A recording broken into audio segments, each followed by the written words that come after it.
Bahut Janata Party and Union Minister Mr. J.P. Nadda. What you'd like to say on that? Yeah, they are being asked to wait and for the decision. So we are also here waiting for that. But I want to add that this is a movement that has caught the imagination of the entire nation. We have people here from the whole country, and there are more than 25 lakh youth across 5-kilometer radius. The police and the government are only resorting to lies to control the situation or misuse of power. They are just doing lathi charge or misusing their power or using lies. They are now saying that the protest is over, go back. The government tried to shut the metros, Ubers and everything today. And yet, including me, I walked for 1.5 kilometers to see that so many people have turned up. It should be a wake-up call for the government that it cannot be held by power and force in the future.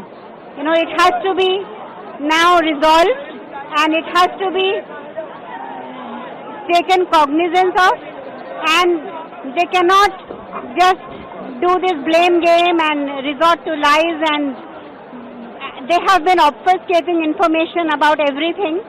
This is a wake-up call for them that they cannot continue doing what they have been doing.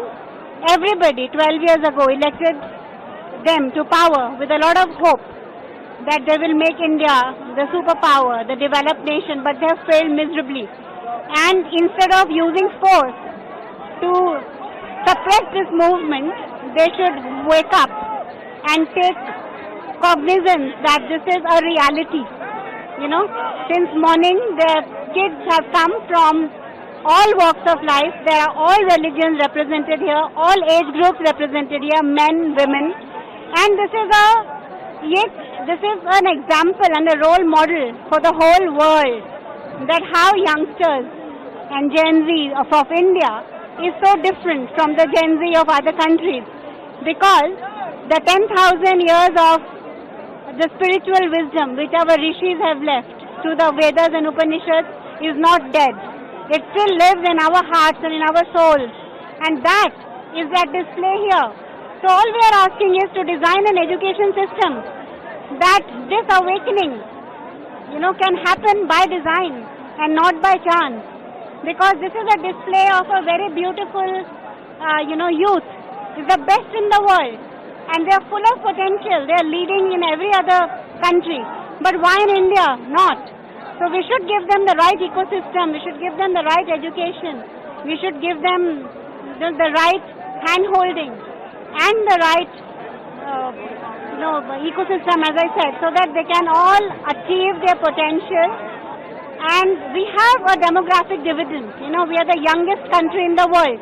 We have this beautiful combination of being the oldest civilization in the world and the youngest country in the world. So we can use the wisdom of the oldest civilization to nurture the youngest, the group that is here, and we will be world beaters.